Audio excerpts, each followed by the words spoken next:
सध्या आपल्याबरोबर अभय टिळक सर आहेत, अर्थविषयक घडामोडींचे अभ्यासक, अर्थतज्ञ। टिळक सर, आता आपण दिल्लीमधून प्रतिक्रिया ऐकली बोडके सरांची, अर्थतज्ञ आहेत ते सुद्धा। तर सर्वसामान्यांच्या ज्या अपेक्षा आहेत टॅक्स रिलीफ संदर्भातल्या, सगळ्यात पहिली गोष्ट जसं त्यांनी जो महत्त्वाचा मुद्दा मांडला तो खरं तर सर्वसामान्यांचा डिस्पोजेबल इन्कम कमी झालेला आहे, त्यामुळे निश्चितच कर रचनेकडे सगळ्यांचं लक्ष लागणार आहे। खरंच मिडल क्लासच्या हातात काहीही उरत नाही अशा प्रकारची जी सध्याची भावना आहे आणि फॅक्ट्स तशा आहेत। तर काय आपण नेमकी अपेक्षा आजच्या या बजेटमधून करू शकतो?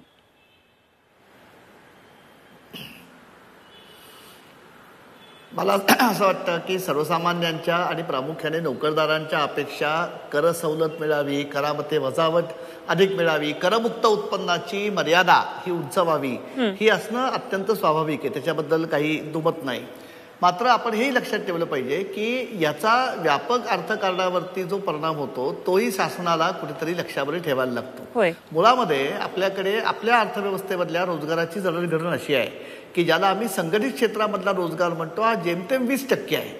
म्हणजे तुम्ही आम्ही ज्या क्षेत्रात काम करतो की ज्यांना खऱ्या अर्थाने या कर सवलतीचा फायदा मिळेल असं मुळामध्ये त्या मानाने फार कमी आपल्याकडे श्रमकांमध्ये त्यांची टक्केवारी आहे। सामान्य माणसाच्या दृष्टीने महागाई होते हे याच्याबद्दल वादच नाही, आणि महागाई झालेली असल्यामुळे महागाईचा दर जितका जास्ती तितकी माणसाची क्रयशक्ती म्हणजे पर्यायाने रुपयाची क्रयशक्ती घटते, आणि त्यामुळे जी अपेक्षा आहे सर्वसामान्य माणसाची ती एका पद्धतीने रास्त आहे। त्या दृष्टीने कदाचित यावेळी आपल्याला म्हणजे बरेच काळ आपण करमुक्त उत्पन्नाची जी काही मर्यादा आहे ती बदललेली नाहीये। करांच्या ज्याला आपण स्लॅब्स म्हणतो, करांचे दर वेगवेगळ्या उत्पन्नाच्या पातळीप्रमाणे जी करदरांची रचना आहे त्याच्यात ती अलीकडच्या काळामध्ये बराच काळ आपण काही फार फरक केलेला नाहीये। त्यामुळे यावेळी निश्चितच प्रामुख्याने देशांतर्गत मागणीचा जो प्रश्न आहे की आपल्याला जर देशी अर्थव्यवस्थेची गती सातत्यशील राखायची असेल तर अर्थव्यवस्थेमधली मागणी ही चांगल्यापैकी दणकट लागते, तिला या कर सवलतींचा नक्की फायदा होऊ शकतो आणि तो होईल अशी अपेक्षा आहे। त्यामुळे ती जी अपेक्षा आहे ती एका अर्थाने सर्वसामान्य माणसाची अर्थसंकल्पाकडनं असते ही आहेच। मुख्य प्रश्न जो आहे तो मुख्य प्रश्न प्रामुख्याने शेती करता आपण मगाशी जे तज्ञ डॉक्टर बोडके यांचं जे ऐकलं, प्रश्न फक्त एवढाच आहे की शेतकऱ्यांच्या अपेक्षा ज्या आहेत त्या रास्ते त्याच्याबद्दल वादच नाही, कारण शेती भारताबद्दल शेती क्षेत्र एका खूप मोठ्या कठीण प्रसंगाबद्दल जाते। आता फक्त मला व्यक्तिशः एक अर्थशास्त्राचा विद्यार्थी म्हणून या अर्थसंकल्पाकडनं कुतूहल असं आहे की आज जर आपण बघितलं तर शेतकऱ्याला आधार देण्यासाठी सहकार्य करण्यासाठी त्याला बळकटी देण्यासाठी आपण आज मितीला अनेक पातळ्यांवरती शासन सातत्यशील प्रयत्न करत आहे। आधारभूत किमती देणं, आधारभूत किमतींमध्ये सतत दरवर्षी वाढ घडवून आणणं, खतं, वीज, पाणी याच्यावरती अनुदान देणं, सवलतीने कर्ज पुरवठा करणं, शेतकऱ्याला थेट किसान सन्मान योजनेखाली त्याच्या खात्यामध्ये त्याची क्रयशक्ती वाढवण्यासाठी त्याला थेट अर्थसहाय्य करणं, म्हणजे आता खऱ्या अर्थाने इथून वेगळ्या पद्धतीने शेतीला अधिक ऊर्जितावस्था आणण्यासाठी, शेती क्षेत्राची उत्पादकता वाढवण्यासाठी आता कोणते प्रयत्न नेमके करायला हवेत ह्याच्यावरती खरं आता आपल्याला अधिक प्रगट आणि जाहीर मंथन करणं गरजेचं आहे। कारण आता आम्ही कर्ज पुरवठा करतोय, थेट अर्थसहाय्य देतोय, आधारभूत किमतीचा पुरवतोय, त्याच्यानंतर अनुदान देतोय, एवढं करून सुद्धा यावेळेच्या आर्थिक सर्वेक्षण पाहणी अहवालामध्ये आलेलं आहे की कृषी क्षेत्रामधली वाढ जी आहे ही अत्यंत मंद गतीने होते। त्यामुळे हा खरोखर कृषी क्षेत्राशी निगडीत प्रश्न आहे का आता आपल्याला उद्योगांमध्ये अधिक चांगल्या पद्धतीने रोजगार निर्माण करून शेतीवरचा अतिरिक्त भार कमी करणं गरजेचं आहे। या दृष्टीने या अर्थसंकल्पामध्ये कोणत्या धोरणांचं किंवा कोणत्या धोरण दृष्टीचं सूचन होतं ते मला असं वाटतं अत्यंत महत्त्वाचा एक उत्कंठीचा पैलू राहतो। अगदी खरं सर, खरं तर 43% उपजीविका करणारे शेतीवर सध्या आधारित असं म्हटलं जातं। 70% आधी ही आकडेवारी होती, आता केवळ शेतीवरची उपजीविका असणारे 43%च आहेत। शेती क्षेत्र कमी होत चाललंय, जसं आपण सांगितलं की वाढ सुद्धा मंदावत चालली आहे। तुम्ही म्हटलात की काय नेमक्या उपाययोजना करणं हे खूप महत्त्वाचं आहे, पण आजच्या अर्थसंकल्पामध्ये आपल्याला वाटतंय का की शेती क्षेत्रावर भर असेल, काही वेगळ्या भरीव योजना, भरीव तरतुदी असू शकतील जेणेकरून शेतकरी वर्गाला खुश करण्याचा प्रयत्न असेल? आणि सगळ्यात महत्त्वाचं मला एक विचारायचं होतं ते म्हणजे हे बजेट पॉप्युलिस्ट करण्याचा प्रयत्न असेल असं एक म्हटलं जाते, अनेक तज्ञांकडून अशा प्रकारच्या प्रतिक्रिया येतात। काय आपलं यावरची प्रतिक्रिया काय? मी तुमच्या दुसऱ्या प्रश्नाचं उत्तर आधी देतो. मला व्यक्तिशः वाटत नाही की हे खऱ्या अर्थाने ज्याला आपण सवंग लोकप्रियतेच्या अंगाने जाणारा अर्थसंकल्प असेल असं मला व्यक्तिशः वाटत नाही. त्याला कारण असं आहे की काल जो अर्थसंकल्प पूर्व आर्थिक सर्वेक्षण पाहणी अहवाल जो आपण संसदेच्या पटलावरती ठेवलेला आहे, त्या आर्थिक सर्वेक्षण अहवालामध्ये म्हणजे केंद्र शासनाची एक जी धोरण दृष्टी आहे ती अशी आहे की आम्हाला अतिशय जबाबदारीने आणि काळजीपूर्वक पावलं उचलायला लागणार आहेत. त्यामुळे बरं तसं म्हटलं तर जरी यावेळची राजकीय परिस्थिती थोडी बदललेली असली तरी केंद्रातल्या सरकारला आज कुठल्याही प्रकारचा धोका नाही आहे.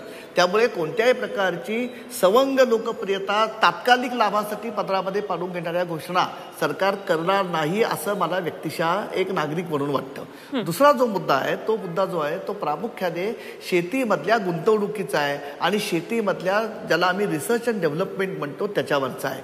काय झालं आहे, आपल्याला शेतीच्या संदर्भामध्ये एक गोष्ट कायम लक्षात अशी ठेवायला लागते की आपल्याकडे जी त्रिस्तरीय प्रशासन व्यवस्था आहे त्याच्यामध्ये शेती हा प्रामुख्याने राज्य सरकारांच्या अखत्यारीतला विषय आहे. त्यामुळे राज्यांनी त्यांच्या अधिक्षेत्रामधल्या शेती क्षेत्राला उत्साहन देण्यासाठी राज्यांना काही अर्थसहाय्य केंद्र वेगळं देत आहे का की ज्याचा लाभ किंवा राज्य सरकार त्यांच्या अर्थसंकल्पामधनं शेतीसाठीच्या तरतुदी करतील, त्याचा फोकस अधिक स्पष्ट करण्यासाठी या अर्थसंकल्पामध्ये शेतीला राज्यांनी प्रोत्साहन द्यावं किंवा आपापल्या क्षेत्रातल्या शेती क्षेत्राचं सक्षमीकरण राज्यांनी घडवून आणावं यासाठी राज्यांना काही अर्थसहाय्य, राज्यांना काही मार्गदर्शक सूचना, शेती संदर्भातले जे कायदे आहेत त्या कायद्यांमध्ये काही बदल, प्रामुख्याने शेतीमधली गुंतवणूक खाजगी आणि मुख्यतः सरकारी सिंचनाचा विस्तार होणं आणि सगळ्यात महत्त्वाची गोष्ट म्हणजे रिसर्च अँड डेव्हलपमेंट, शेतीची बाजारपेठ,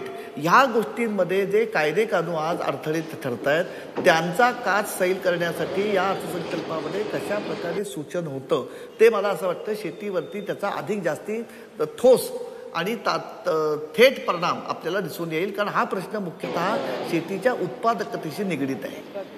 अगदी खरे. काही महत्त्वाची दृश्य सध्या आपण दिल्लीमधून पाहतोय. निर्मला सीतारमण आता संसदेमध्ये येतात आणि त्याचीच ही दृश्य आपण झी 24 तास प्रेक्षकांसाठी दाखवतो आहोत. काही वेळामध्ये अर्थमंत्री अर्थसंकल्प सादर करतील, मात्र त्याचबरोबर मोठमोठे ताफे येताना सध्या दिसत आहेत दिल्लीमधली आपण ही थेट दृश्य पाहतोय. त्याचबरोबर अभय टिळक सर आपल्या बरोबर आहेत. सर, आता आपण कृषी ग्रामीण व्यवस्था या संदर्भात बोललो. खरं तर गेल्या 2 दिवसांमध्ये ज्या काही अर्थसंकल्पावर चर्चा होतात त्यामध्ये सातत्यानं 2 गोष्टी अशा प्रकर्षानं जाणवतात. ते म्हणजे कॉर्पोरेट टॅक्स ते पर्सनल टॅक्स अशा प्रकारे एक कुठेतरी लक्ष असणार आहे आणि इंडस्ट्रीयल ते ग्रामीण अशा प्रकारे फोकस असणार आहे. तर आपल्याला खरंच वाटतं का की ग्रामीण भागासाठी, आता आपण कृषी क्षेत्र थोडंसं सोडूया, पण ग्रामीण भागातल्या जनतेच्या विकासासाठी, कारण पंतप्रधानांच्या गेल्या काही भाषणांमध्ये सातत्यानं याचा उच्चार होत होता, त्यामुळे ग्रामीण भागातली अर्थव्यवस्था हा एक जो वेगळा विषय आहे त्या दृष्टीनं आज नेमकं काही अर्थसंकल्पात असेल का यावर आपल्याशी चर्चा करायची. आणि सध्या अभय टिळक सर आपल्या बरोबर आहेत. एका महत्त्वाच्या प्रश्नाकडे पण जातोय टिळक सरांकडे.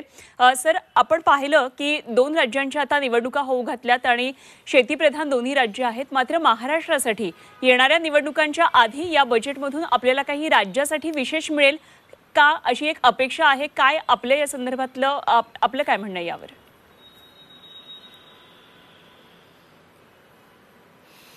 एक अर्थशास्त्राचा विद्यार्थी म्हणून मला असं वाटतं की महाराष्ट्र हे देशातलं सर्वार्थाने एक प्रगत राज्य आहे. त्यामुळे त्याला विशेष अशा प्रकारचा दर्जा किंवा त्या संदर्भात काही वेगळी तरतूद आपण काही ज्या गरजा राज्याच्या ज्या आज निर्माण झालेल्या आहेत आणि प्रामुख्याने राज्यामधलं आजचं जे आर्थिक सामाजिक वातावरण आहे त्याच्याशी सगळ्यात मोठे जे महाराष्ट्रातले 2 प्रश्न आहेत त्या संदर्भामध्ये केंद्रातनं आता ज्या अर्थसंकल्पातनं योजना येतील त्यातून काही आपल्याला दिशा स्पष्ट होतात का. महाराष्ट्राच्या बाबतीमध्ये 3 अत्यंत मोठे प्रश्न जे आहेत ते असे आहेत की एक, महाराष्ट्रामधले शेती ही कुंठित अवस्थेमध्ये आहे. आज आरक्षणाचा जो प्रश्न महाराष्ट्रामध्ये अत्यंत ज्वलंत बनलेला जो आहे त्याची मुख्य कारणं ही शेतीमधली जी कुंठित अवस्था आहे, शेतीची जी कोंडी आहे त्याच्याशी एकीकडे निगडीत आहे. दुसरीकडे नागरीकरणाच्या बाबतीमध्ये राज्य देशामध्ये गेली अनेक वर्ष सतत पहिल्या क्रमांकावरती राहिलेलं आहे. एकीकडे अस्ताव्यस्त नागरीकरण, दुसरीकडे कुंठित शेती, त्यातनं निर्माण झालेला विभागीय असमतोलाचा विकासाचा प्रश्न आणि या सगळ्याची मुळाशी असणारी विषमता.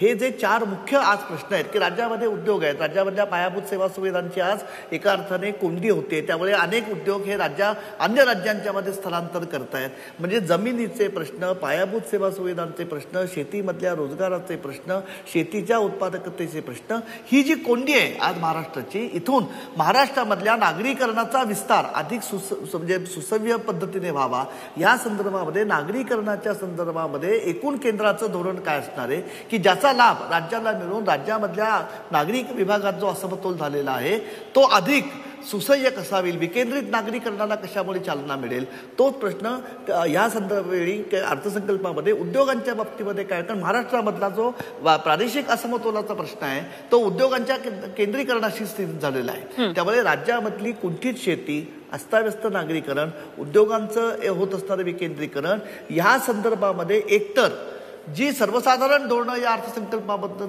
जाहीर होतील त्यांचा महाराष्ट्रावरती परिणाम कसा होतो किंवा त्या धोरणांचा महाराष्ट्र कशा पद्धतीने लाभ उठवू शकतो हे बघणं हे अत्यंत मला वाटतं महत्वाचं ठरतं.